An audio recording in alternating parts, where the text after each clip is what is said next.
Zajímá mladé politika? Posuďte sami. Tohle je další politický podcast.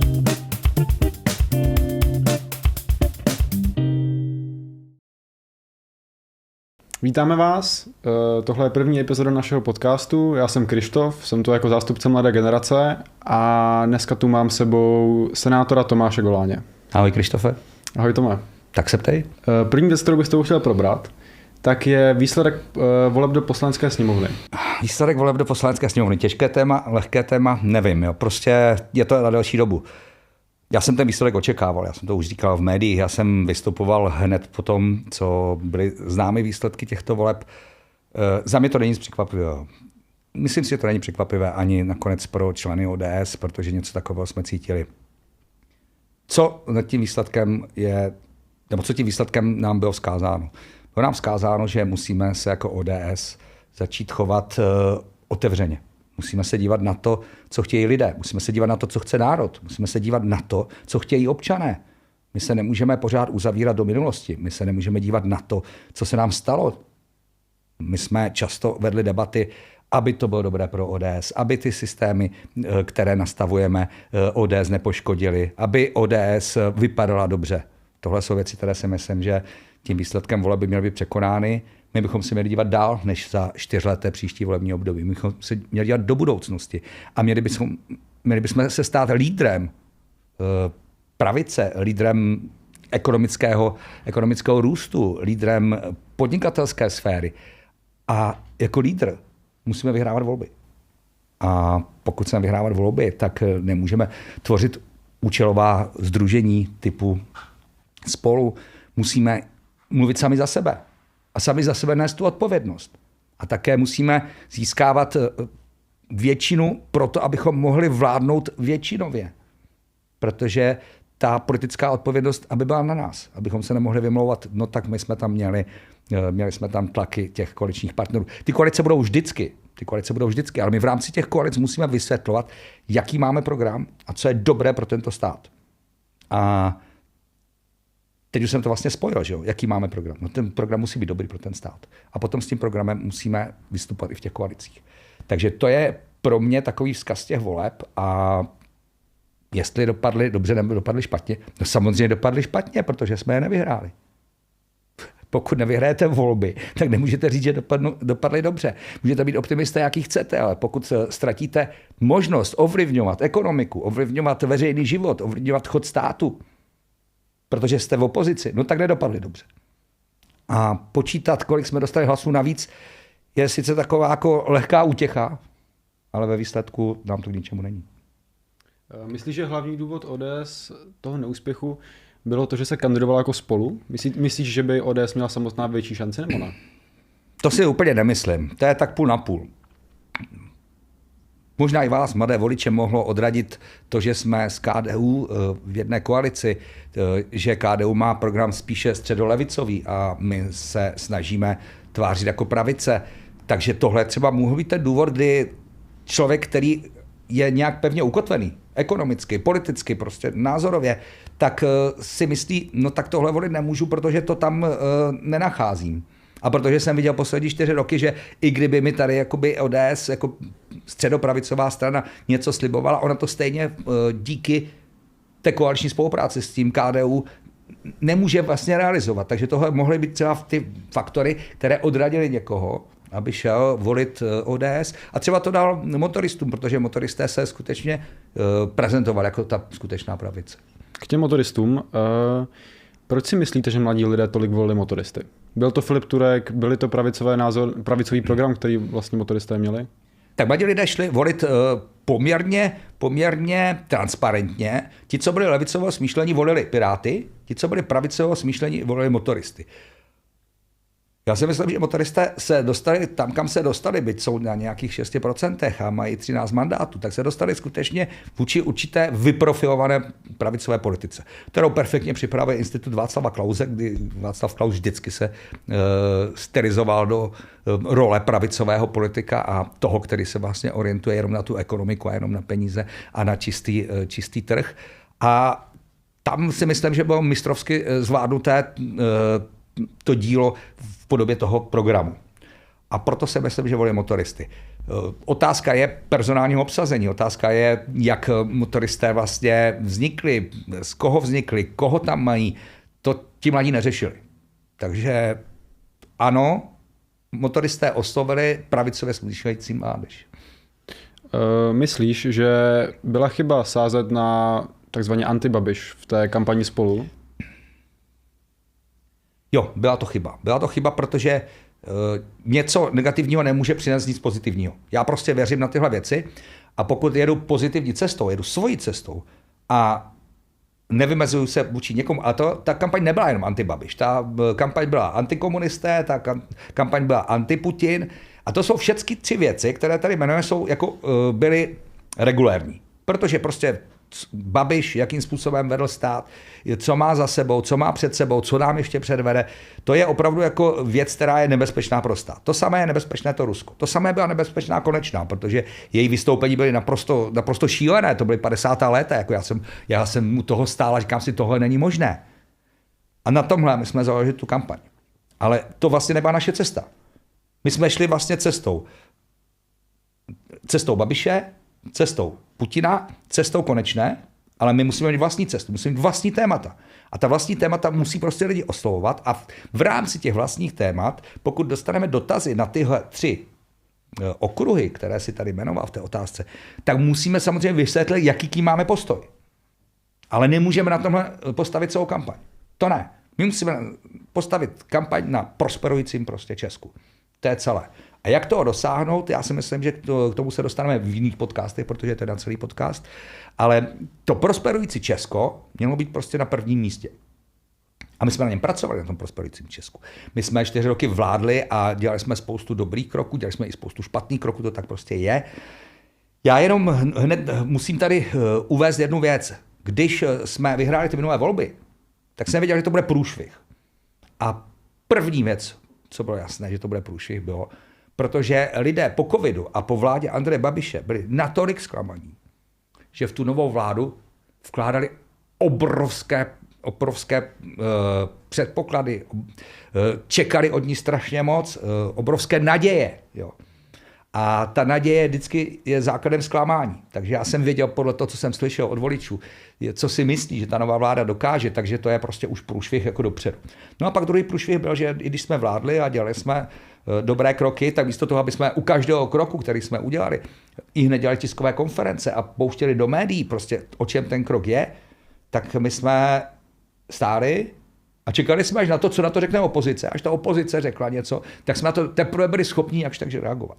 Ale my si musíme uvědomit, že ta první témata, která někdo uchopí v médiích, jsou ta, která rezonují a když potom vy na to téma až reagujete, tak už to často bývá pozdě. Takže to si myslím, že znovu shrnu do té jednoduché floskule.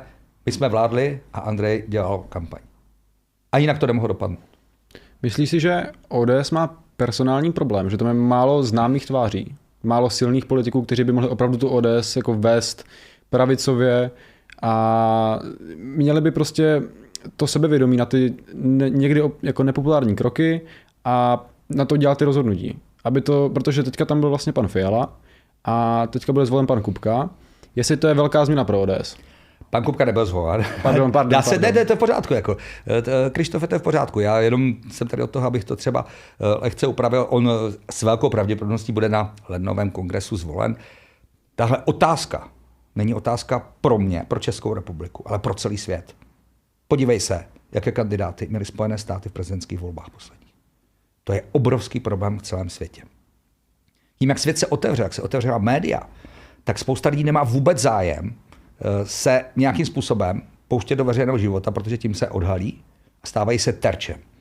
A představ si, že lidé, kteří mají za sebou úspěch, pracovní, podnikatelský a podnikatelský pracovní dohromady a mají znalosti a všechno a mají už nějakým způsobem život nastaven, proč by do tohohle systému vstupovali? To je otázka i občanské společnosti a vůbec občanů, jak se na politiky dívají. Ty sám víš, že prostě politik je, a když je z ODS automaticky zloděj, je to prostě fašista a všechno to takhle si čtu kolikrát o sobě. A já samozřejmě tomu nepřikládám žádnou váhu, protože mám sebevědomí založené na něčem jiném než na politice. To je na těch svých úspěších v mé firmě. Ale Kolik lidí prostě už to má takhle nastaveno, kolik lidí by tohle uneslo. Takže to je první věc, proč ti lidé, kteří jsou úspěšní a mohli by s tím politickým spektrem zahýbat a mohli by to někam přivést, do té politiky nejdou. Ale není to jenom fenomén ODS, čímž je odpověď na tu tvoji otázku, jestli ODS má dostatek osobností, no nemá samozřejmě, jo, ale on ji nemá celý svět. On ten dostatek nemá celý svět, protože to vidíme na každých volbách. A pak ti extrémisté, kteří v podstatě jsou schopni křičet a snažit se ukazovat, že mají tu silnou ruku, tak dostávají šanci. Vidíme to v rámci voleb, v rámci celé Evropy. Já jsem o tom nedávno hovořil v baskickém parlamentu, že demokracie je zásadním způsobem ohrožena. Protože když se podíváme na demokracii a na debaty, které tady provádí Babiš a jeho snoubenci, nikdy není žádným důvodem ani omluvou pro chování politika to, že byl zvolen. Zvolen byl Putin, zvolen byl Mussolini, zvolen byl Hitler, zvoleni byli všichni diktátoři, kteří ve 20. století, Franco, kteří ve 20. století měnili dějiny a měnili je bohužel k horšímu. Takže to, že byl někdo zvolen, neznamená automaticky, že má patent na možnosti dělat cokoliv. Tenhle pohled ale sdílí určitá část těch, kteří se spíše profilují jako autokrati. To znamená ti, kteří mají tendence omezovat demokracii, spíše adorovat diktaturu, silnou ruku a tohle všechno, tak ti chtějí tu demokracii omezovat. A teď se dostáváme k tomu, proč ta demokracie je ohrožená. A teď si představ, že jsou lidé, kteří jsou z toho opačného tábora a vidí, že díky demokracii se tady dostávají lidé, jako je Andrej Babiš do čela státu, Tomio Okamura, Filip Turek. A oni najednou cítí obrovské zklamání. Zklamání je velmi špatná vlastnost do života, do politiky, prostě to je věc, která vám zatemní mozek a přestanete přemýšlet. A teďka, ale je to obrovská emoce. A pod dojmem toho zklamání, tak ti z toho opačného tábora, kteří jsou třeba proti těm, kteří dneska budou tvořit vládní koalici, oni říkají, ale ta demokracie je slabá, ona je špatná, ona nás nedokáže ochránit. Teď ti autokrati se dostávají přece v těch svobodných volbách do popředí. No a teďka jsme opravdu v rámci celé Evropy, to já znovu říkám, o tom jsem mluvil v tom baskickém parlamentu, na obrovském rozhraní, abychom začali vnímat ty demokratické hodnoty a znovu si uvědomovali, co ta demokracie je, protože nic lepšího tady nemáme. Nic lepšího tady nemáme. Každý zkoušel různé systémy a všechno, vždycky vidíme, že se to zvrtne nějakým způsobem a i podívejme se na velmi silný prezidentský systém ve Spojených státech, který byl založený na stovkách let fungování, když se tam dostane osoba, která ty základní hodnoty třeba nectí, také se trošku třese v základech a také ve Spojených státech už se mluví o revizi toho systému. A můj apel na všechny je, nic nerevidujme. Spíš si uvědomme, koho volíme a co ta naše volba může způsobit. Nerevidujme prezidentský systém ve Spojených státech, což se nás samozřejmě netýká, to byla jenom řečnická otázka, ale nerevidujme ani demokracii. Nesnažme se ji ani oslabit, ani upevnit. Ona tady je prostě opravdu více jak 1 století. A vždycky se osvědčila a vždycky nakonec ona zvítězila. A přežila všechny ty snahy o nastolení socialismu, Frankův režim, fašistické režimy, všechno nakonec přežila. Takže znovu jsme u toho, nejenom ty osobnosti, ale i to uvažování těch lidí je hrozně důležité, aby ta země a ten vůbec celý evropský kontinent se nějakým způsobem stabilizoval. Ještě bych se vrátil k tomu výsledku těch voleb. Po celé Evropě vlastně extremistické strany spíše posilují. A i v Česku vlastně před volbama podle průzkumu, tak to vypadalo, že SPD bude mít hodně procent a stačilo taky. Proč si myslíš, že ten výsledek nakonec nebyl takový? Že vlastně Andrej Babiš měl tolik procent, ale SPD mělo výrazně méně, než byly očekávání a stačilo se dokonce nedostalo?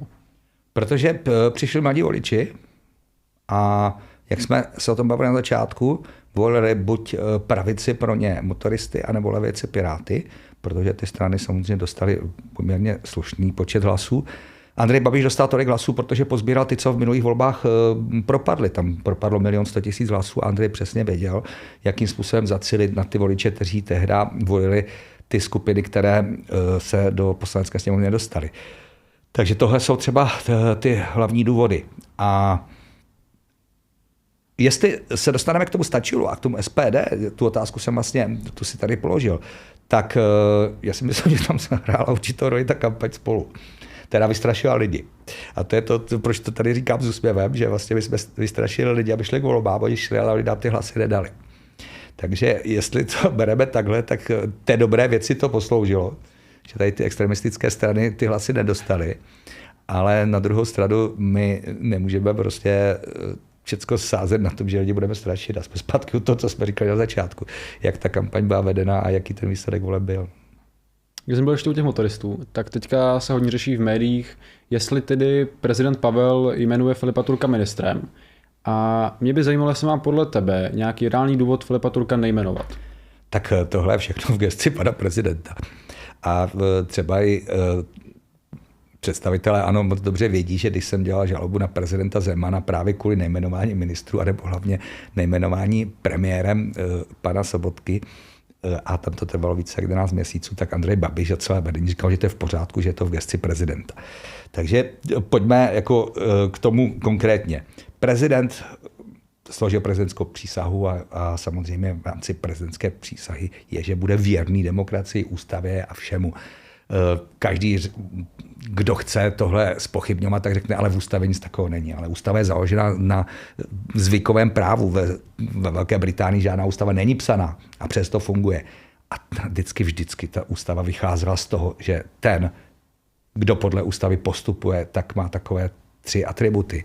Že prostě je věrný demokracii, je věrný morálce a je věrný nějakému respektu. Jo, a teď, když vidí pan prezident, že morálka pana Turka je taková, jaká je, a ta představa, já vím, že dneska už se o něm nemluví jako ministrovi zahraničí a ministrovi životního prostředí, to je jedno, jakým ministrem bude.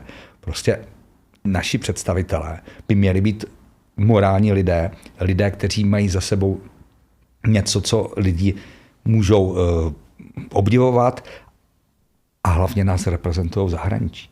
Pokud tady máme lidi, kteří na sociálních sítích fungovali tak, jak fungovali, a já to vím od svých kamarádů, že Filip Turek takhle fungoval 20 let a nikdy se prostě nic nezměnilo, tak pan prezident má skutečně právo ho nejmenovat. Takže myslíš, že by měl třeba Andrej Babiš ustoupit z jmenování Filipa Turka ministrem, pokud to bude prezidentová podmínka?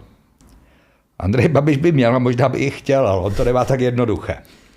Protože z motoristů se stala takzvaná nejbohatší nevěsta, protože s těmi 6% oni rozhodují úplně o všem, jak ty koalice případně budou vypadat. A tu moji vlastně odpověď podporuje to, že strana, která má 13 mandátů, tak má 4 ministerstva. Což znamená, že opravdu Andrej Babiš musel dělat ústupky motoristům. A je otázka, jak daleko s těmi ústupky bude chtít jít. Jo. A je otázka, jak motoristé se budou cítit silní a Filipa Turka budou prosazovat. Ale jako poslední volební průzkum 52% dotázaných Filipa Turka nechce na žádné ministerstvo. Jo. Protože si uvědomují, že tohle není prostě post, na kterém by měl být člověk tohohle typu. Máme tady další téma, které je teďka hodně aktuální, a to je odchod Martina Kuby z ODS a zakládání nového subjektu. Ještě nevím, jak se teda bude strana jmenovat, ale víme, že nový subjekt bude. Už přibývají, myslím, 2 senátoři, zatím to jsou, možná víc, nejsem si úplně jistý. Já to upřesním, jako ta otázka je dobrá. Takže jestli to je celé, nebo chceš ještě něco k té otázce? Je to celé, pak to ještě rozebereme. Jo, tak odchod Martina Kuby. Já odchod Martina Kuby jsem neočekával v tomhle čase. Já jsem očekával odchod Martina Kuby z ODS a tvorbu nějaké lokální strany, nikoliv jako celorepublikové, po krajských volbách, protože v těch krajských volbách dostal 47%, což nedostalo ani ANO, kterému se to tam sype samo jenom za tu značku. A to byl majstrštyk, to byl jako obrovský volební úspěch a tehdy jsem čekal, že Martin Kuba na to nějakým způsobem bude reagovat. Martin Kuba ale velmi chytře, řekněme, asi vyčkával na to, jak dopadnou sněmovní volby. A sněmovní volby zase dopadly tak, jak dopadly, jsme se tady o tom bavili, že to prostě není úspěch, to byl neúspěch. A čekal jsem, že po těch sněmovních volbách Martin Kuba přijde s nějakým svým vlastním řešením. Nicméně to tak teďka vypadá, že on čekal, jaké bude mít šance dostat se do vedení ODS. A v okamžiku, kdy zjistil, že tam ty šance moc velké nejsou. Navíc úplně mu rozumím lidsky. on se svými volebními výsledky v Jihočeském kraji, aby tam někomu vysvětloval, že on je ten správný kandidát na předsedu, no místo předsedu, to si myslím, že tímhle nechtěl ztrácet energii, tak se pustil do samostatného projektu a ten samostatný projekt už si tady nastínil. Ten samostatný projekt bude celorepublikový a samozřejmě bude lovit nejenom v senátních volbách, já si myslím, že bude i v vodách, teda nejenom v senátních vodách, ale i v poslaneckých vodách lovit, tam jsou také zastupitelé, a nebo teda poslanci z Jihočeského kraje, ale myslím si, že bude aktivně nominovat své kandidáty do příštích senátních voleb, které budou na podzim, v říjnu příštího roku. Protože do senátních voleb ti stačí jeden kandidát do jednou obvodu, teď to bude v 27 obvodech, já taky jeden budu obhajovat, tedy ten zlínský 78. A tam nominovat jednoho člověka je jednodušší, než stavět celorepublikovou kandidátku v rámci poslaneckých voleb, protože tam potřebuješ prostě desítky lidí na tu kandidátku v každém z těch 14 krajů. No a teďka reaguji na to, co jsi řekl. Tak ještě předtím, než to zveřejnil, tak mi volal Zbyněk Sýkora, je to náš kolega z klubu, který za ODS kandidoval a ten řekl, že jde do nového subjektu Martina Kuby, ale že zatím ještě zůstává v klubu ODS. To zatím tam proběhlo, takže zatím. Jo. To znamená, že jako to není jisté, že navždy. Jo. Tomáš Fiala, ředitel Strakonické nemocnice, má volby příští rok, stejně jako já. A ten už deklaroval, ten mi taky volal a říkal, já budu kandidovat za nový subjekt Martina Kuby, ale zatím zůstávám v klubu ODS. No ale u toho Tomáše Fialy, nikoli u Martina Kuby, ten nám tam nekandiduje do Senátu, ale, nebo aspoň o tom nevíme, to se taky může stát. U toho Tomáše Fialy je už jisté, že v tom našem klubu zůstane jenom do těch voleb. To je úplně jisté, protože nebude za nás kandidovat, bude kandidovat za Martina Kubu a tím je jasné, že už bude součástí, pokud se tam dostane, toho nově vznikajícího subjektu. Takže Martin Kuba, ten si myslím, že tady hodně cílí na ty senátní volby, ale on má poměrně vliv i jakoby na některé poslance, takže si myslím, že může skutečně zkusit získat nějaké poslance. A pak se zásadním způsobem změnilo politické rozložení ve sněmovně. Protože pokud tady počítejme, dneska je 108, má vlastně ta vznikající koalice, kdybychom odečetli 13 motoristů, jenom hypoteticky, tak jsou na 95 a chybí jim 6. A pokud Martin Kuba získá 6-8 poslanců, a to neříkám, že jenom jako z ODSky, to může získat z KDU, ze STANu, tak to nejbohatší 900 bude od.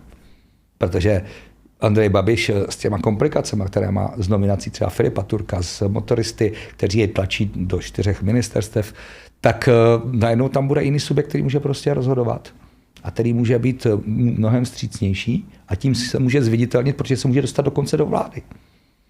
A to se myslím, že není špatná úvaha a na to, jak Martin Kuba je chytrý, tak já si myslím, že by to odpovídalo tomu jeho přemýšlení. Myslíš si, že odchod Kuby z ODS ohrozí tu budoucnost ODS jako celku? Nemyslím, protože Martin Kuba dlouhodobě jakoby za ODS nekopal. I po těch krajských volbách dal jasné vyjádření, tohle není vítězství ODS v Jihočeském kraji, to je vítězství moje. Takže je otázka vlastně, co on ODS přinášel. Pokud měl tu strukturu ODS v Jihočeském kraji takovým způsobem vlastně pod vlastní kontrolou, no tak celá republika ODS to vlastně žádným způsobem nemůže uškodit. Na druhou stranu to spíš může otevřít oči a vytvořit tu vnitrostranickou diskuzi, abychom se konečně, jak jsem tady už řekl, abychom se konečně začali dívat ven a ne sami do sebe. Podle Martina Kuby ODS už, a to cituji, nejde opravit. Myslíš, že je to pravda? Všechno jde opravit. Někdy se říká, kromě manželství, někdy jde opravit i manželství. Říká se, že ten rozbitý hrneček neslepíš. Tady je třeba vycházet z jedné věci. ODS je tady jedinou stranou, která tady funguje od začátku. A přežila veškerá zemětřesení a přežila všechny pády. První problém byl sarajevský atentát, odvolání Václava Klause ze všech funkcí a všechno. Udělali mi to jeho straniční kolegové, udělali mi to i ještě, protože se ho báli v době, kdy nebyl ani v Praze. To byla první věc, která z ODS velkým způsobem zamávala. Pak pád Nečasovy vlády, kdy je vyváděli skutečně, jakoby policie vyváděla z úřadu vlády, to byly velké zásahy. A přesto ODS to přežila a přesto byla schopná vlastně, i když v rámci projektu Spolu, tak byla schopná ožít a minulé volby vyhrát. Takže projekt ODS je tady a otázka je, jak ho dál uchopíme a co s ním dál budeme dělat. ODS nemůže být mrtvá už protože má tolik členů. ODS jenom prostě by měla, jak jsem řekl, se otevřít a je to otázka diskuze a já se strašně moc těším na ten kongres, protože jsem zvědavý, jakým směrem ti, co budou kandidovat do vedení, chtějí tu ODS nasměrovat. To, že má ODS hodně členů, je určitě pravda, ale jak vidíme teďka statisticky, tak za poslední roky je spíš jako odliv těch členů za poslední dobu. A co by měla ODS udělat pro to, aby třeba přitáhla nové členy? ODS by se měla profilovat. Konečně by se měla nějak profilovat. A odliv členů. Tak my jsme začali takovou lehkou sebevraždou už zrušením superhrubé mzdy. To byla situace, kdy jsem přemlouval tehda předsedu Fialu a prvního místo předsedu Stanjuru, aby to nedělali. Přemlouval jsem ho já, přemlouval ho Mojmír Hamp, dnešní předseda Národní rozpočtové rady a vysvětlovali jsme jim, jaký to bude zásah, jaký to bude problém. A v okamžiku, kdy se dostaneme na ministerstvo financí a povedeme ho, tak nám prostě ty peníze budou chybět. A to je 126 miliard, co tam chybí. To je prostě částka, která se nedá ušetřit. Možná se potom budeme bavit o úsporách státu, o efektivní státu, ale 126 miliard neušetříte. A tehdy, když jsem jim vysvětloval, jaký to bude mít dopad do státního rozpočtu, do ekonomiky a do všeho, tak mi řekli, pane senátore, my to ušetříme. No tak tam si myslím, že byla taková první věc, kdy jsme svoje voliče, kteří jsou pravicoví, nějakým způsobem jako rozkývali a uvedli jakousi pochybnost, jako jestli vlastně vůbec jsme teda rozpočtově odpovědní, když takhle nakládáme vlastně s příjmy státního rozpočtu. Ono není jednoduché potom ty daně zvýšit zpátky. Navíc jsme pravicová strana, ale my jsme to udělali v době, kdy potom nebyla vůbec žádná společenská poptávka. To nikdo nechtěl. A vysvětlení, že přidáme lidem a přidáme jim tak, že oni začnou utrácet a nakopnou tu ekonomiku, bylo úplně nesmyslné, protože ty peníze nejvíc přibyly vysokopříjmovým skupinám a ty už všechno mají. Jo. Jak já říkám, já doma nemám jenom to, co nepotřebuju. Jo.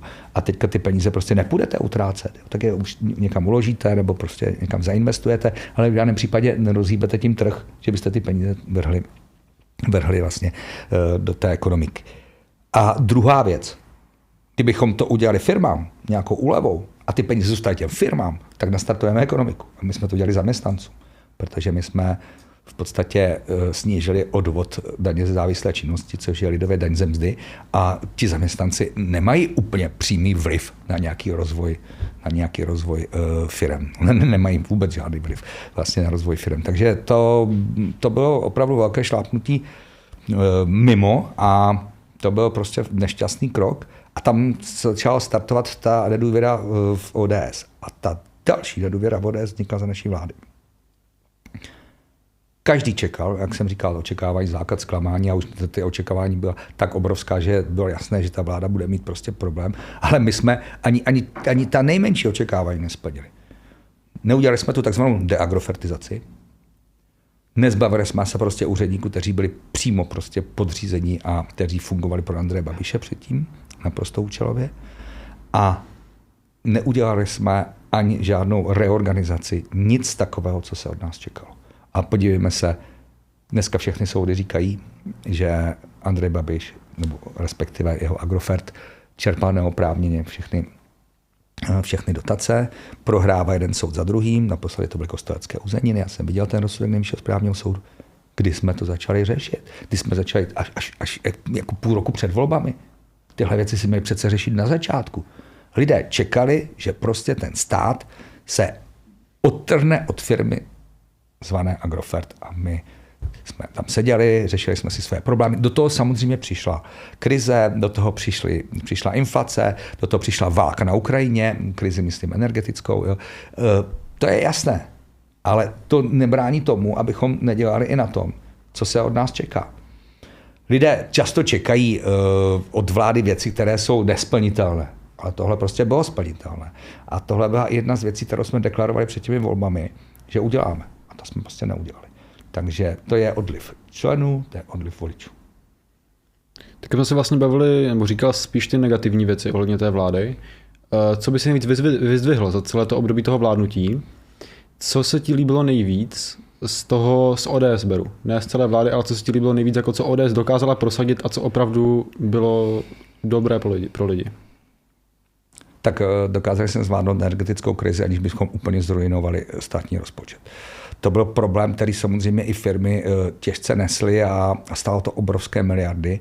A ty miliardy jsme byli schopni najít a skutečně zasanovat aspoň částečně a zastropovat ty energie. Samozřejmě to bylo komické, to možná budeme v jiném tématu řešit, protože když opozice řekne, ty máš málo, tak máš vždycky málo, přesvědčí tě o tom, že máš málo peněz, tak ty všichni budou křičet, že chtějí víc peněz a tady bylo jednoduché říct, vy jste to zastropovali málo, mohli jste to zastropovat víc. Dokázali jsme se vyhnout populismu, co se týkalo zastropování cen třeba potravin a pohonných hmot, což udělali v Maďarsku. Ale to je úplně jasné. V tom okamžiku nic nebylo v Maďarsku, jo? Protože vem si, jestli jsi podnikatel a někdo ti zastropuje ceny a vstupují ti tam vysoké energie a všechno, tak to přece nebudeš prodávat pod cenu, nebudeš přece jako vytvářet ztrátu, no tak to zastavíš a nedáváš to. A do toho Maďarska nikdo nedodával pohonné hmoty. Takže třeba tomuhle jsme se dokázali tomuhle obrovskému populistickému tlaku vyhnout. Tam všichni křičeli, zastropujte ceny. Prostě ne. Ta ekonomika nemůže prostě být takhle udělaná, že rostou vstupy a vy zastropujete ceny. To by byla úplná likvidace prostě našeho podnikatelského sektoru. Tohle jsme zvládli. Lidem jsme to nevysvětlili, dobrý, jo, ale zvládli jsme to. Zvládli jsme luxusním způsobem, a to za to jako všichni by nám měli tleskat, obrovský příliv tu migrační vlnu z Ukrajiny a zapojit je do ekonomiky. Dneska vidíme, jak jsou prostě důležití a jak ekonomice to spácí tím, že odvádějí daně a hlavně zaplňují ta místa, na které my nejsme schopni sehnat pracovní síly. A já teďka to musím říct za sebe jako legislativec. My jsme přijímali během měsíce, možná 3 týdnů, zákony, které celý ten systém měli nastavit. A všichni jsme čekali, že tam bude prostě se muset dělat hromada novelizací, protože to bylo šité, jak se říká, horkou jehlou. Vůbec. My jsme potom jenom prodlužovali s tím, jak pokračoval ten konflikt na Ukrajině, tak my jsme prodlužovali jenom účinnost těch opatření a novelizovali jsme to jenom směrem, že jsme už uměli u těch žadatelů o ty dávky se propojit s ukrajinskými databázemi a zjišťovat jejich majetkové poměry. Úplně super to, co vlastně jsme chtěli od začátku, ale to byly jako drobné úpravy. Takže za tohle musím pochválit vládu, ale tam to schvalovala i opozice. Jo. To byly návrhy zákonů, o kterých i opozice zvedala ruku, protože to dávalo smysl. Takže zvládli jsme neskutečným způsobem tu migrační vlnu a dokázali jsme i jakýmsi způsobem zvládnout ty elektrické energie. Já vím, že jako každý určitě spokojený nebyl, protože každý by chtěl jako by to mít zafixované na tom původním stavu, ale tam se zbláznila burza tehda, že v Berlíně a tak, jak normální burzy fungují, když tam je velký nárůst, že se zastaví obchodování, tak se nezastaví obchodování a šlo to tam prostě o stovky procent nahoru ta cena a podle toho se obchodovalo. Takže myslím si, že i tohle jsme zvládli dobře. Z hlediska nastavování nějakého třeba i toho konsolidačního balíčku, tak tam jsme vůbec nezvládli zdanění tichého vína, spotřební daní. Prostě to je nesystémové, dneska vám to řekne každý ekonom. Tiché víno je bez spotřební daně, všechny ostatní alkoholy, tabákové výrobky jsou bez spotřební daní. Tady si to vykřičela vinařská lobby, ale 75% vína je dovážené. A těch 75% by nám odvedlo státního rozpočtu spotřební daň. A my to tam nemáme. A ta spotřební daň je dávaná na litr, nikoliv na cenu, takže jedno, jak ty vína stojí, prostě vždycky jednotně z toho litru se odvádí určitá částka, takže by to žádným způsobem nezdražovalo prostě podle ceny, to znamená, že by ta dražší vína, i to jsem slyšel, že by ta dražší vína byla dražší. Ne, Každé víno by prostě, ten litr by byl každý prostě, ať je to víno za 1000 nebo za 100, tak by byl pořád dražší třeba o těch 10 korun. Jo. Nebo 15 podle toho, jak by se stanovilo na litr. Ta spotřební daň, protože spotřební daň se stanovuje ne procentuálně, jako třeba daň přidané hodnoty, ale vždycky jednotkově, staženo na nějakou jednotku. Tohle jsme nezvládli, tohle si myslím, že byla škoda. Nedokázali jsme udělat spoustu výjimek nebo zrušit některé výjimky, jako je třeba takzvaný stravenkový paušál, což je absolutní nesmysl. A to je ta ukázka, tak všichni, co racionálně uvažovali, tak čekali, že když tohle zavedou ano, takže my to zrušíme. Stravenkový paušál, to je částka, kterou vám někdo dá ke mzdě a nazývá to stravenkový paušál. A ještě když to Alena Schillerová prosazovala, tak říkala, to je proto, aby všichni mohli jako se stravovat. Já za tu 1000 nebo 2000, nebo kolik to dneska dělá, si můžu koupit cokoliv. Rum, cigarety, prostě cokoliv. To je prostě blbost. Když jim dáváte stravenky, tak vy všichni víte, že v tom obchodě za ty stravenky nekoupíte nic jiného než potraviny. Jo. A stravenkový paušál, to jsme prostě nezrušili. My jsme o tom vůbec ani nevedli debatu.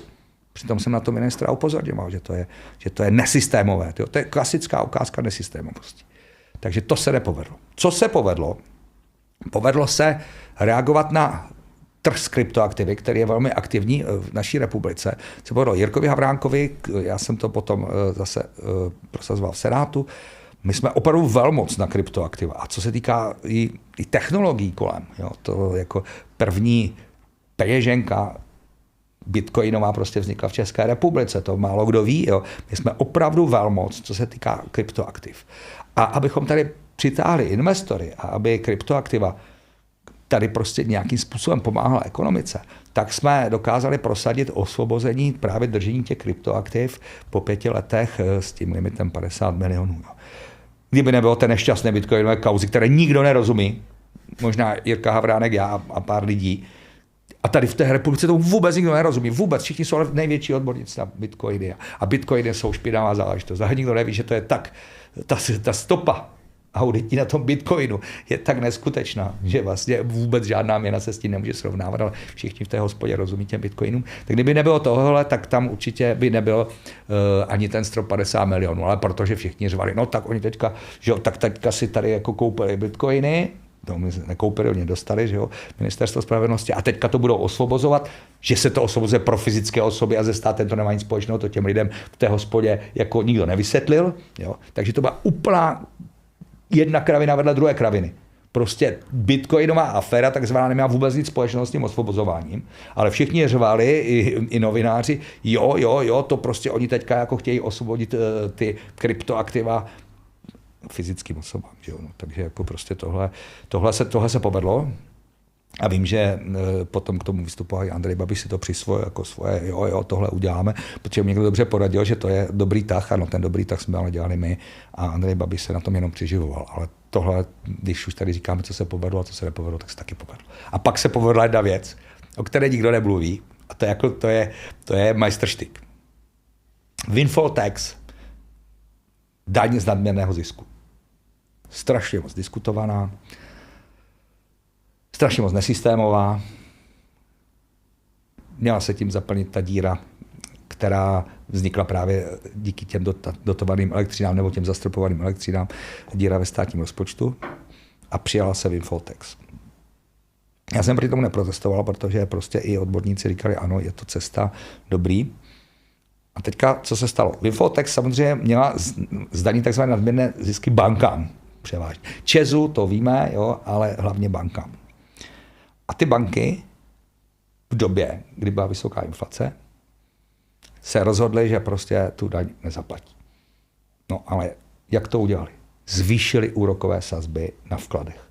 Zvýšili úrokové sazby na vkladech, to znamená, že místo, aby to platili státu na dani a měli ten velký zisk, tak ten zisk si ponížili tím, že se rozdělili s lidma a dali jim vysoké úroky. To znamená, že z těch vkladů se začaly vyplácet vysoké úroky. A ty vysoké úroky způsobily, že lidé začali ukládat do těch bank. Ukládat do těch bank, výsledkem čehož bylo velký výběr daně z těch úroků, takže ne přes windfall tax, ale přes daň z příjmu fyzických osob vybírané zvláštní sazbou, to znamená ta srážková daň. A ještě druhý efekt, který nikdo nečekal, že se tím zkrotila inflace. Protože ty peníze, protože ta inflace byla poptávková, to tady nasypala z vrtulníku minulá vláda. Já si myslím, že se k tomu dostaneme ještě v ekonomice a tam to budeme znovu probírat, ale ta inflace byla poptávková, mezi lidmi bylo obrovské množství peněz a proto ta inflace prostě fakt jako letěla, protože lidé utráceli a když se ještě dozvěděli, že ty peníze ztratí hodnotu, tak utráceli ještě víc. To už byl ten psychologický efekt. Jo. A najednou měli možnost ty prachy, aby je utratili, pořádně zhodnotit a dát do banky za 6% dokonce. Trinity. Tak to tam prostě vytáhli z toho strožochu, jak se říká, a šli to tam uložit. A v tom okamžiku se z ekonomiky stálo obrovské množství peněz a ta ekonomika to pocítila tím, že ta inflace se začala brzdit. Takže samozřejmě určitou roli tam sehrála opatření České národní banky. Mimochodem je důležité říct, že tohle má na starosti Česká národní banka, tohle vláda nemůže vůbec ovlivnit. A vláda to sekundárně ovlivnila právě přes windfall tax, kdy banky se rozhodly, že teda nebudou platit daně, že ty zisky nebudou. A nebudou protože to dají radši svým klientům. Takže tohle třeba byla jedna z věcí, co se povedla, ale až sekundárně, kdy ten účel byl jiný u windfall tax a nakonec to pomohlo třeba i inflaci a pomohlo to nakonec i tomu výběru daní z té srážkové daně. Další téma, které bylo před volbami hodně aktuální, tak byla vlastně válka na Ukrajině. My jsme to dneska trošku jako načali, to téma. A slyšeli jsme třeba před volbama od Tomia Okamury, že Ukrajina je fašistický stát, že Ukrajinci jsou banderovci a že Zelenský je nacista. Co je na tom pravdy? Já řeknu fakta, která to prostě celé osvětlí. V okamžiku, kdy Rusko napadlo Ukrajinu, a tady vždycky říkám, ta pravda je jednoduchá, černobílá, prostě ruská armáda je na Ukrajině. Ne ukrajinská v Rusku, takže prostě agresor je jasný. V okamžiku, kdy Rusko napadlo Ukrajinu, tak prezidentem byl Zelenský a je pořád, ale premiérem tehdy byl, už to na to jméno si nespomenu, další člověk židovského původu a tím chci říct, že prezident Zelenský je židovského původu. Je židovského původu, oba rodiče jsou židé, jeho děda bojoval za druhé světové války v Rudé armádě proti nacistům i proti banderovcům, jeho děda utrpěl zranění, velká část rodiny byla vyvražděna v rámci holokaustu a skutečně ta nacistická minulost se na té rodině podepsala zásadním způsobem. Těm banderovcům je třeba vědět, že Stepan Bandera nesnášel Židy, nesnášel Rusy, nesnášel Poláky, to byl ultranacionalista ukrajinský, no, ale tím, že nesnášel Židy, tak je jasné, že prezident Zelenský nemůže adorovat a nějakým způsobem obdivovat Banderu. Tohle prostě stačí a každý, kdo tyhle informace si ověří, tak je mu jasné, že Zelenský ani celé vedení ukrajinské armády nikdy nemohlo mít žádný vztah k nacismu nebo k fašismu a naopak i v době nebo ve vládě jako ministryně obrany byla muslimka. To znamená zase jako to nacismus prostě neuznával. Jo? Takže kdyby tam byl nacismus a kdyby adorovali nacismus, tak tam nebudou mít ani židy v čele a nebudou tam mít ani muslimku. Takže tam ta vláda byla různorodá a je to velmi jednoduchá obrana ruská, jednoduchý prostě model dezinformací a lidé na to slyší a nemají důvod na to neslyšet, protože kdo z těch lidí si bude ověřovat, že Zelenský je syn matky židovky, otce žida a že vlastně se k tomu židovství hlásí. Jo.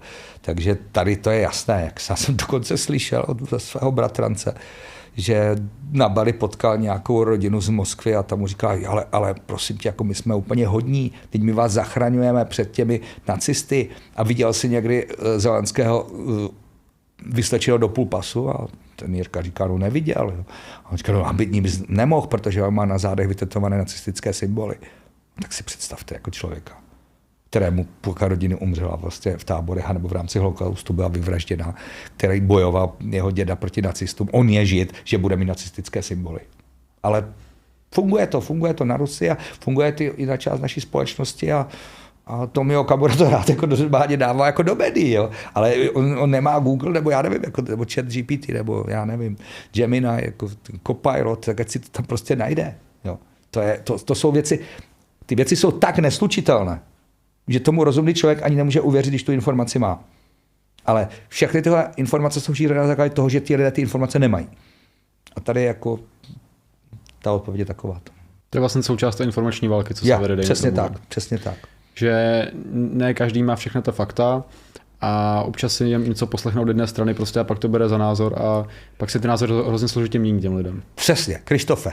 Já říkám, že použiju kolegy Barty, zdravím do Senátu, jestli se na to někdy bude dívat, jeho pojem, že dneska jsme ne v demokracii, a v mediakracii a že vlastně celý společenský život vytváří média. A k tomu já dodávám ještě jednu věc, ta zase konečně z mojí hlavy, to nepoužívám kolegu Bartu, a k tomu používám jednu věc. První informace daná do médií se stává všeobecnou pravdou. A vůbec nikdo neřeší, jestli je pravdivá nebo není. Tady jde o to dát tu informaci jako první.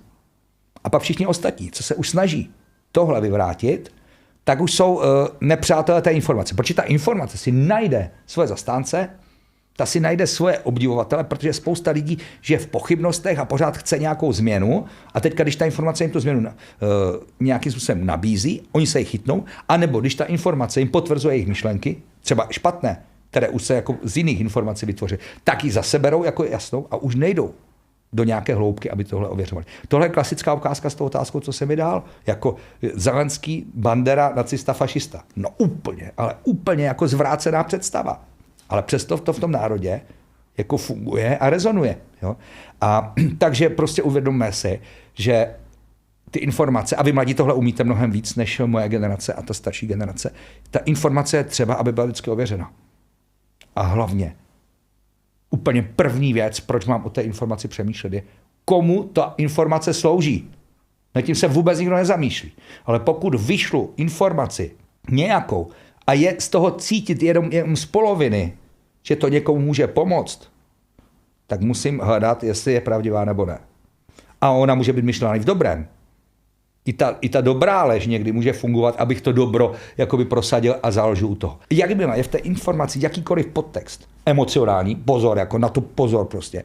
To znamená, že vám někdo hraje na city a brečí vám tam kvůli synovi, to se dostaneme v jiné kapitole, tak je jasné, že něco skrývám, ale jakmile ta informace má účelovost určitou, tak já musím přemýšlet nad tím, jestli skutečně není vypuštěná proto, aby někomu pomohla. A teď říkám, dobrým, špatným směrem, ale pomohla. Ale to je to, co lidé nedělají. Lidé prostě jsou naštvaní a co krmí jejich naštvání, to je to, co prostě oni adorujou, překladu přijímají, obdivujou, jo? A to jim prostě jakoby vyhovuje. Ale že tohle, co jim zrovna vyhovuje, může vyhovat mnohem víc někomu jinému, to už prostě neřeší. To ověřování informací v dnešním hybridním světě, jako stačí jenom taková věc, že když se podíváte na ruské servery, co psali před volbama a koho říkali, že je správný, no tak už tam jste viděli, jako tohle je úplně jednoduché, to je jednoduché síto, tam jste viděli, kdo jakoby těm Rusům nevadí a ten, kdo jim nevadí, tak je jasné, že s nima asi nějakým způsobem se bude snažit domluvit. Tam si myslím, že je složité v tom boji s těma dezinformacema, aby to už nezasahovalo tolik do cenzury vlastně. Že ve chvíli, jak máte někoho, kdo rozhoduje, co je dezinformace a co ne, tak když to slouží vašemu účelu, tak je to dobré, ale pak tam může přijít kdokoliv, například Andrej Babiš nebo Tomio Okamura a z ničeho nic pravdivé informace, oni budou označovat dezinformace a nebude možné je říkat. Jaký máte názor na to, že by se vlastně cenzurovaly ty dezinformace? Jako úplně geniální úvod k té otázce. Děkuju. Nemůžou. Prostě nemůžou, protože to vždycky někdo využije a i tu nepravdivou informaci, kterou bychom cenzurovali, vlastně s ní udělá obrovský hodnotný artefakt. Dívejte, takhle to bylo a oni to zakázali. To je prostě debata dneska po svobodě slova nejvíc řvou ti, co lžou, a po svobodě slova nejvíc křičí ti, co prostě chtějí jakoby tu svobodu nakonec omezit. Jo. Ale oni, aby ji mohli omezit, potřebují dostat nějaké pravomoci a dostat se k nějaké síle výkonné. A ten, kdo chce ověřovat informace, je tady spousta serverů, kteří ty dezinformace rozkrývají. Jsou to prostě mladí borci, jsou to ajťáci a jsou to lidé, kteří jasně hledají v Google, odkud je ta fotka. Protože dneska naděláte milion generálů, kteří řeknou, já jsem americký generál, a já chci prostě, aby Ukrajinu konečně zničili. To natočíme my dva tady spolu, že jo, teď se seženeme uniformy. A my naděláme tolik dezinformací tady za dnešní odpoledne, že prostě zničíme prostě úplně celý prostor. To je strašně jednoduché vyrábět. A právě jsou tady ti borci, kteří potom to rozkrývají, zjišťují, kde to bylo všechno, tak jak se hledalo, kde Filip Turek jezdil a tvrdil to nebo ono, jako jsou tady nadšenci. Ale toho nestačí. Ti lidé by si měli uvědomit, a jsme zpátky u toho, komu ta informace slouží. A pak by měli přemýšlet tím, jestli je to dezinformace nebo ne. A cenzura nemůže být prostě. Nemůže. Ale tohle jsem slyšel třeba v těch výtkách, když se mi dal tu otázku, co jsme udělali špatně za ty 4 roky. Že jsme nedokázali oddělit zrno od plev a že jsme dokázali ty informace potlačit, které jsou tady z toho Ruska a podobně. Na to, kolik jich tady bylo, tak se podívejme, jak ta česká společnost vypadá. Ty jsi to řekl už v jedné otázce.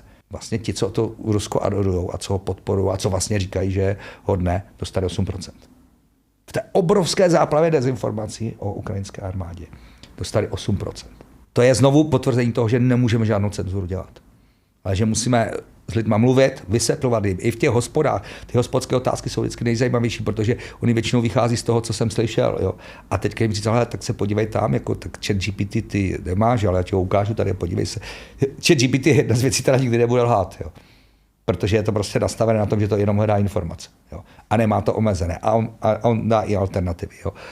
Ale prostě nemůžeme cenzuru zavádět. Nemůžeme prostě. A bylo by to i proti mým demokratickým principům a i proti tomu, co jsem zažil za socialismu. Já jsem za socialismu vyrůstal a to, co se dělo tehdy, byla hruza. A nikdy nikomu bych to nepřál, aby v tom vyrůstal. Samozřejmě ten, kdo sloužil a kdo mlčel a držel hubu a krok a dělal to, co oni chtěli, tak se mohl mít dobře. Ale teda se všichni, co si měli dobře, byli vlastně stejně špatně. Že jo? Takže jako, co na to říct? Když jsme u té Ukrajiny, tak co říkáš na dosavadní podporu Ukrajiny Českou republikou? Myslíš, že to je dost? Myslíš, že to je málo? Já jsem radikální v tom, ne Českou republiku, já jsem radikální v tom, že to vidím trošku jako Karel Řehka a to, že jsme tam prostě měli vojensky zasáhnout. Jako už hned na počátku, aby se to takhle nerozjelo. Protože dneska podporujeme celá Evropa, protože jsme nebyli schopni, protože jsme měli strach z té 3. světové války, měli jsme strach z toho Ruska, tak jsme snažili podporovat tu ukrajinskou frontu proto, aby se nedostali k nám.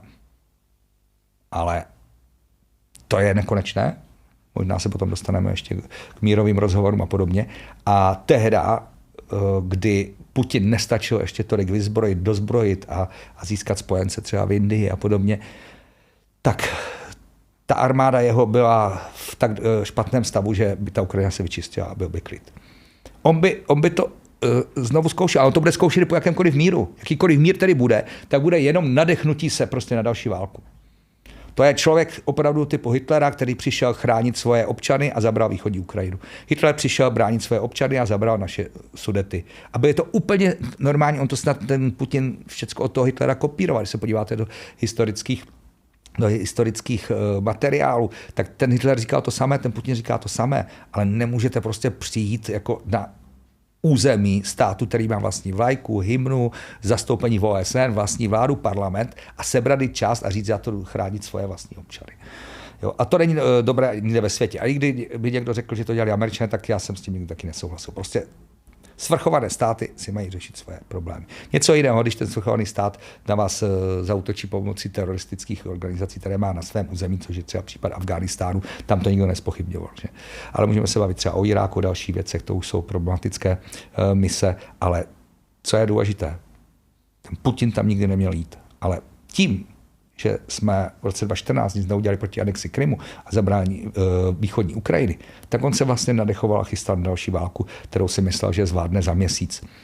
A za měsíc ji nezvládl, Kyjev neovládl, nedosadil tam svoji vládu, takže je tam dlouhý vážný konflikt, ve kterém je třeba si uvědomit, že umírají lidé, občané, naši spoluobčané, takže podpora Ukrajiny by měla být mnohem masivnější, protože jestli nám někdo tady navykládá, že je to na náš úkor, tak je třeba se podívat, že velká část té finanční podpory je třeba refundována i z Evropské unie, ale Evropa je dneska slabá, měla by se z toho poučit a měla by Ukrajině pomoct mnohem víc, protože přece nebudeme jako Slováci. Slováci, když viděli, že Hitler se dere k moci, tak okamžitě opustili náš státní útvar a rychle se k němu přidali. Maďarci se k němu přidali rychle. A tohle dělá vlastně dneska Orbán s Ficem úplně stejně. Vidí Putina, vidí to nebezpečí, že by tam mohlo přijít, no tak pojďme ho dopředu vítat. A nedělíme si iluze, že když Hitler tady přijel 15. března, že ho spousta našich spoluobčanů české národnosti nevítalo. Takže otázka je, kolik lidí by tady toho Putina vítalo, kdyby tady skutečně dojel. To je největší problém 21. století. Je ruský prvek, jeho rozpínavost a ta snaha obnovit to impérium Sovětského svazu a toho vlivu, který měl vlastně Sovětský svaz před jeho rozpadem. To znamená, že do té sféry toho vlivu padala velká část balkánských zemí, Polsko, Československo, Maďarsko, Rakousko bylo tehdy neutrální, takže otázka je, jak by dopadlo Rakousko při případné invazi z východu, protože Rakousko je velmi s Ruskem propojené, dokonce si pamatuju, že některá z političek Rakouska na svatbu pozvala Putina, ale ještě samozřejmě před tou válkou. Jo. Největší rezidentura KGB je na ambasádě ruské ve Vídni, druhá největší byla u nás a po kauze Verbětice to všechno vystěhovali konečně. Takže tahle situace je černobílá. Agresor je Rusko, Ukrajina napadená, a kdyby nám někdo v roce 38 nebo 39 pomáhal, tak bychom byli rádi. A nechali nás Hitlerovi. A my jsme úplně tu Ukrajinu Putinovi nenechali a snažíme se ji podporovat, jak to jen jde. Uvidíme, co ukáže čas. Co by se vzkázal lidem, kteří říkají, že kvůli pomoci Ukrajině nemáme peníze na důchody a celkově pro české občany? Tak to je velmi důležitá otázka. Teďka jsme se bavili o tom, jak je třeba odchytit emoce a tyhle věci prostě z těch vzkazů. Tak jako první emoční vzkaz by byl, tak buďte rádi, že se naučíte se svým synem, že vám jde do armády a že se vám nemusí vrátit. To je třeba si uvědomit, že žijeme pořád ještě v míru a ve svobodném světě. A každá koruna, kterou vydáme na to, aby to tak zůstalo, je koruna, která se vlastně nedá vůbec tou hodnotou, kterou my na ní vidíme, která je tam napsaná, vůbec ocenit. Takže buďme rádi, že žijeme v míru a že můžeme tomu míru pomáhat tímhle způsobem. Další věc, co bych vzkázal,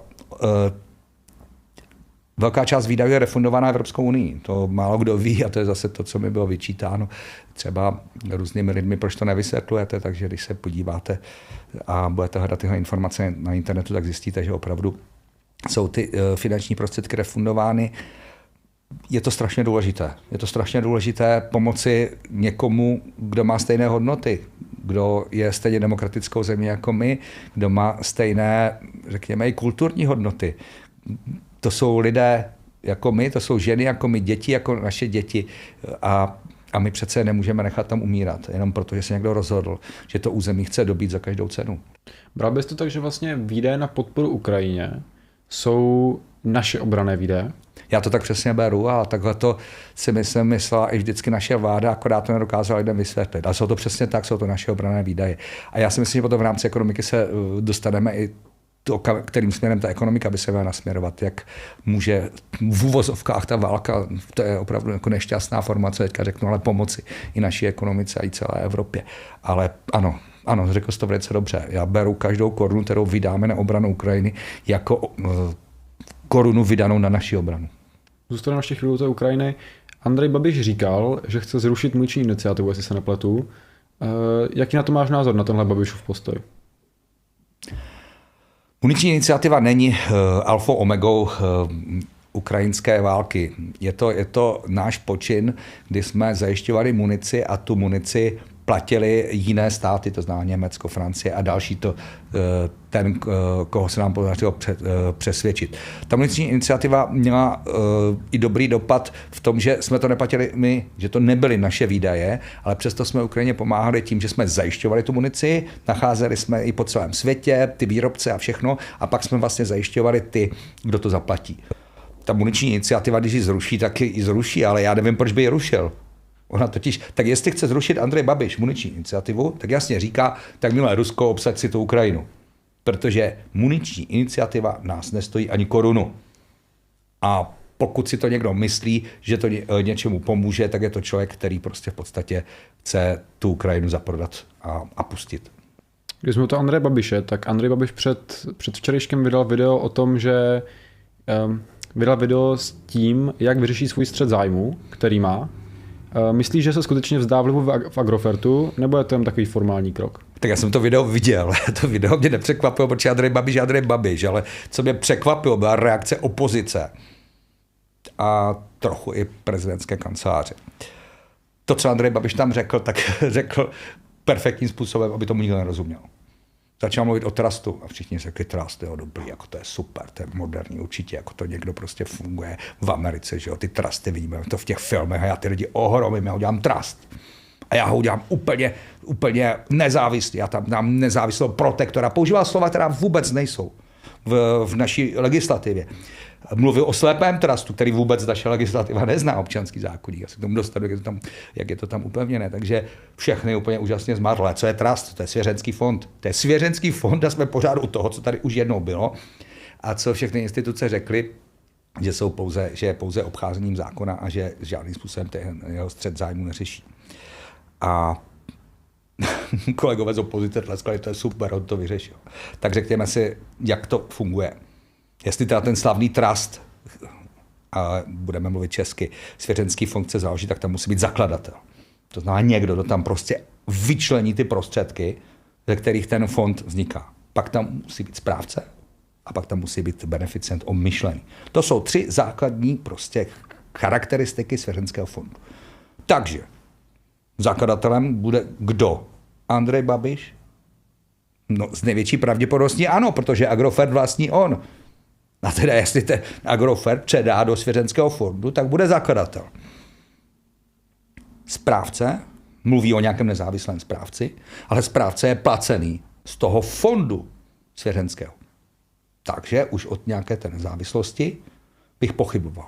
Samozřejmě, že to bude někdo z jeho kamarádů z 50. kolena, který jako nebude mít s ním nic společného a dokonce s ním nebyl ani třeba na seznamu STB, že jo, takže prostě to nedohledáme, takže bude se tvářit jako nezávislý. Nebude nezávislý, protože má jasně řečeno, že musí, to je prostě v občanském zákoníku, fungovat loajálně vůči tomu fondu a je z toho fondu placený. Takže tam ta nezávislost je jenom deklarovaná Andrejem Babišem, ale prakticky v rámci našeho právního systému úplně možná není. Opakuju, finanční závislost a lojalita daná občanským zákoníkem. No a pak tam bude nějaký beneficient. To znamená ten obmyšlený.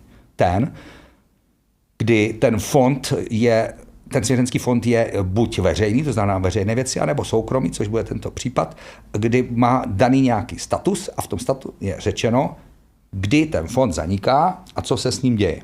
No a Andrej Babiš řekl, že vlastně po jeho smrti ten fond zanikne a všechno obdrží jeho děti. No, tak to je prostě úplně to samé, jako kdyby zanikl Agrofert, který je vlastněný Andrejem Babišem a pak to obdrželi jeho děti. Z mého pohledu je to klasická disimulace, obcházení zákona, to znamená, že deklaruju, že něco dělám, ale ve skutečnosti mám úplně jiný záměr. Mám záměr celý Agrofert zvelebovat a předat ho vlastním dětem. Akorát ho nevlastnit navenek přes vlastně ty takzvané vlastnické struktury toho svěřenského fondu. Ale za mě je to jasné jako fakt skrytý akt. Pořád je to ta disimulace. Disimulace znamená, že říkám, že daruju, ale prodávám. Jo? To je to, že bych napsal s tebou darovací smlouvu, něco ti daroval a ty bys mi za to dal bokem peníze a když by se na to přišlo, tak by to byla jasná disimulace, protože my jsme deklarovali darování, ale bylo to prodej. Takže já vidím vlastně něco podobného, vidím tady i v tom jeho záměru. Takže ve střetu zájmu, on byl ve střetu zájmu už v okamžiku, kdy byl zvolen poslancem, to s veřejným funkcionářem se stáváte zvoleným poslancem nebo senátorem. Jo. Ten střet zájmu tím jmenováním by se ještě prohloubil, ale nemůžeme mluvit o tom, že ve střetu zájmu předtím nebyl. To samozřejmě byl, kdo se podívá do zákonu o střetu zájmu, tak to tam uvidí. A skutečně prostě velkolepé vystoupení, velkolepá lež, ale pravda je taková, jak jsem řekl, prostě bude tady opět svěřenský fond, který bude muset udržet tyhle 3 struktury, zakladatele, správce a obmyšleného. A je otázka, co se objeví v evidenci skutečných majitelů. Každý subjekt musí být z hlediska AML, což je vlastně, to jsou směrnice proti praní špinavých peněz, pak jsou tam DAC, směrnice, to bych tady mohl vykládat o tom hodinu, musí mít takzvaného skutečného majitele. A i tenhle svěřenský fond bude muset mít v evidenci skutečných majitelů někoho zapsané. A s velkou pravděpodobností se tam nakonec objeví Andrej Babiš. A nebo nějaký jeho rodinný příslušník. A to je stejné, jako kdyby ten Agrofert, celý ten holding převedl prostě na svoji dceru, syna nebo kohokoliv, protože je jasné, že ti s ním budou samozřejmě v souladu a všechno budou dělat tak, jak chce táta. Takže si nemyslím, že je to vyřešení. Jediné možné řešení bylo prostě to prodat. To by bylo čisté řešení. Na druhou stranu prostě to takhle bude a bude to, už Evropská unie, nebo orgány Evropské unie se nad tím zamýšlely a říkali, ne, tohle není v pořádku, jako tohle prostě my jako akceptovat nebudeme. Takže jsou tady opět ohroženy peníze z EU na proplácení dotací. Tady je důležité, aby všichni věděli, i voliči Andreje Babiše, že ty dotace mu vyplácíme ze státního rozpočtu a pak je máme refundovány z Evropské unie. A ty, které vyplatíme Andreji Babišovi a jeho celé skupině a celému holdingu v rozporu s evropským právem, tak nám ta Evropská unie neproplatí. Takže zůstanou prostě v zátěží našeho rozpočtu. Takže už orgány Evropské unie říkají, tohle není úplně v pořádku. No a pak je to B, jako já jsem vůbec nepochopil, jak moji kolegové prostě z opozice mohli říct, že to je super, on s tím konečně něco udělal. Oni slyšeli Trust, jo, super. Jo. Jako tohle je prostě opravdu špatná práce opozice, že všichni řekli tak jo, tak jo, tak jo. Ne. Celé je to opět obcházení zákona a celé je to přesně v tom, co celou dobu v politice Andrej Babiš dělá. Lže, mlží a obchází zákon úplně ve všem. Takže abychom si to objasnili, Andrej Babiš v tuhle chvíli porušuje ten zákon nebo ne o tom střetu zájmu? Tímhle řešením.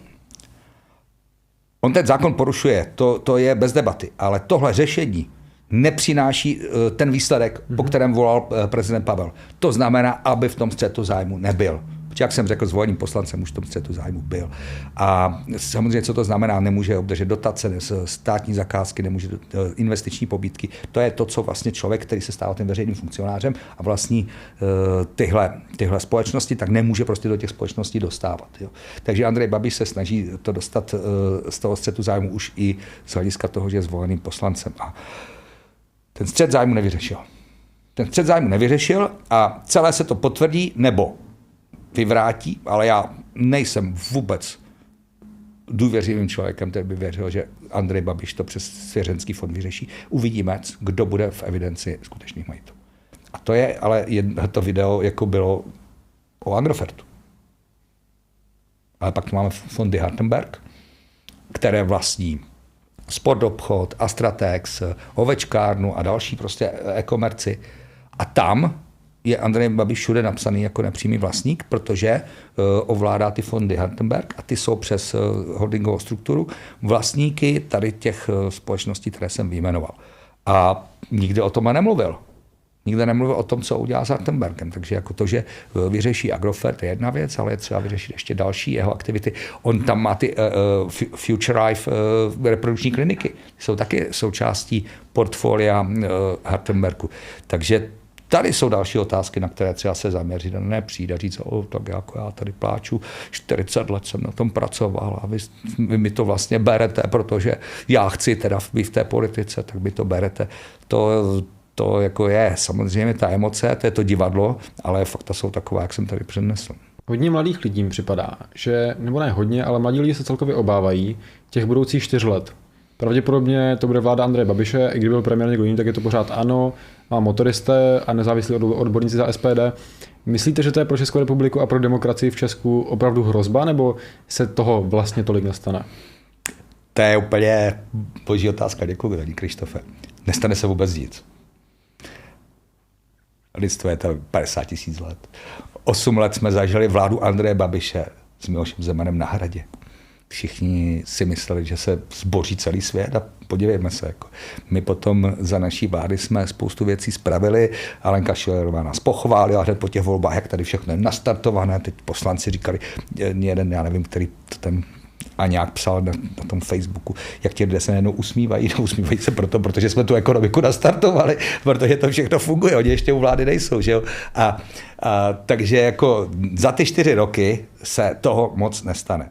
Pokud nám nezmění zákon o rozpočtové odpovědnosti, pokud nám neposunou dluhovou brzdu a úplně se neutrhnou prostě se zadlužováním, tak rok se budou dohadovat, pak se nějak rozdýchají, pak něco bude fungovat, pak my jim to budeme vracet ze Senátu, protože my tam jako opozice máme většinu A myslím si, že ty 4 roky nebudou tak hrozné, aby obrátili jakýmkoliv způsobem směřování České republiky.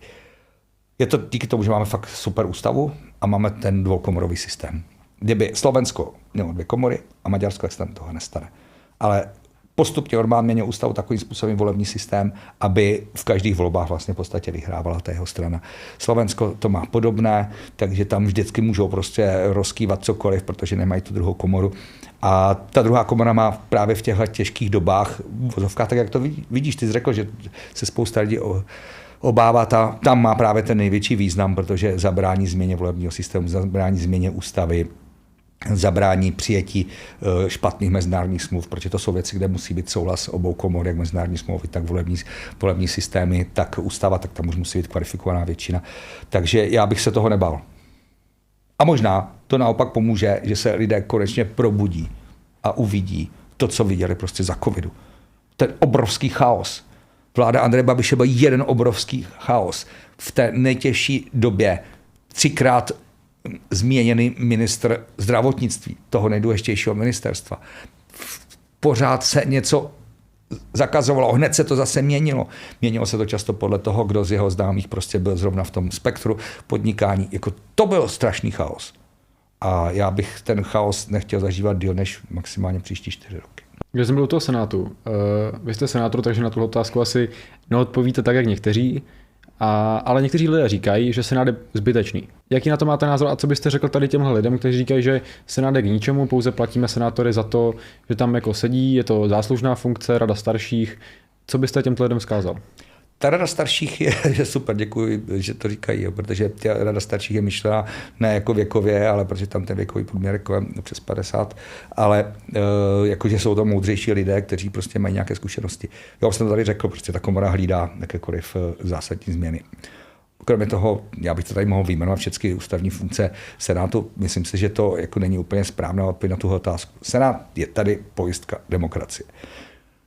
Pojistka demokracie nespočívá v tom, že rušíme zákony, které se zrovna někomu nelíbí. To jsem kolikrát slyšel, tak jako říkáte, že jste pojistka demokracie, proč tento zákon nezrušíte, nebo proč ho jako schvalujete.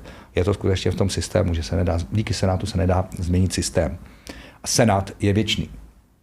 On se nikdy nedá rozpustit. My jsme byli ve Španělsku, tak když se rozpustí poslanecká sněmovna, rozpustí se i Senát. Senát se nikdy nerozpustí a Senát se nikdy celý neobměňuje, jak ty dolní komory. Ten Senát jede kontinuálně a každé 2 roky se vymění 1/3. A ten 6letý senátorský mandát, tak za ten 6letý senátorský mandát jsou vlastně vždycky všechny ty třetiny se postupně obmění za těch 6 let. Ale postupně. To znamená, že Senát a volby do Senátu nepodléhají tak moc těm dezinformacím, aby se prostě celá komora vyměnila, jak se může vyměnit poslanecká sněmovna. Trendům, určitým prostě politickým zadáním, určitým prostě náladám ve společnosti, to složení toho Senátu nikdy odpovídat nebude, protože se postupně takhle obměňuje. Takže to si myslím, že je jedna z nejdůležitějších věcí a funkcí Senátu, kdy přestane fungovat komora, cokoliv se stane, ale vždycky ten Senát tady jako zákonodárný sbor bude a bude takzvaná senátní zákonná opatření přijímat místo té poslanecké sněmovny. Já bych se ještě vrátil k tomu Andreji Babišovi. Myslíte, že je možnost, že by Andrej Babiš nebyl jmenován premiérem? Tak ta možnost skončila tím, že pan prezident řekl, že ho v úterý 9. jmenuje. Jo. Takže tím je to vlastně celé vyřešené. Jo. Já si myslím, že možná já nebudu radit panu prezidentovi. Pan prezident je nezávislý, nevzešel ze žádné politické strany, takže asi ví, co dělá. Možná já na místě pana prezidenta bych si chvilku počkal s tak rychlým prohlášením a ještě bych si trošku zanalyzoval to prohlášení Andreje Babiše. A možná bych trval na tom, že to udělám, až on to udělá. To, že mi to prostě vysvětlí a že to potom udělá. A to zase jako vypadá tak, jak Andrej Babiš to vždycky dělá podle klasického přísloví, že se vlk nažere, jako zůstane celá. Jo. A tam nejsem prezidentem a nevím, jak bych se choval na jeho místě. To je úplně něco jiného, mít za to odpovědnost, anebo to jenom hodnotit. Jo. Ale říkám, možná, kdyby byl na jeho místě, tak bych si počkal na tu analýzu toho, co řekl, a možná bych si počkal na to, až to udělá. Protože kde má záruku, že Andrej Babiš to jmenování udělá. Já bych chtěl poděkovat. za to, že jsi na mě dneska udělal čas. Děkujeme taky posluchačům za to, že se na nás dneska dívali a těšíme se na vás příště.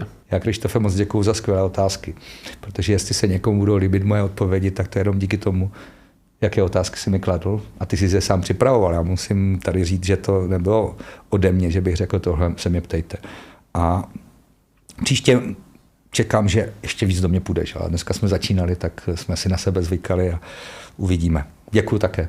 Děkuji posluchačům i divákům. Sledovali jste další politický podcast. Děkujeme.